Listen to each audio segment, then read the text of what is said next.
Dear Srila Prabhupada, don't think that I have gone. These words rang clearly in my head on that fateful day 44 years ago. Even though we hadn't been officially told of your departure, I had overheard the phone call to Hari Sori in the White House at the bottom of the hill, which was the temple at the time.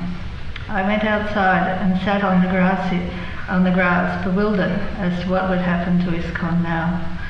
We had all been praying, my dear Srila Prabhupada, if you so desire, please cure Srila Prabhupada. But now you have been taken back by Krishna, and a huge void appeared to be left.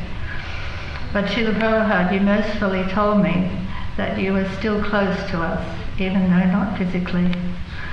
Over the years, this has been definitely proven to me. Your appearance, your presence is there, and wondrously, even though your departure date gets further and further away, you seem to be getting closer. Maybe just wishful thinking on my part.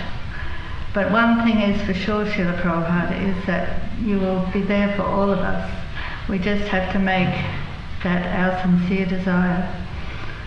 Some say that you have gone, but you say that you live forever in your books. All glories to you.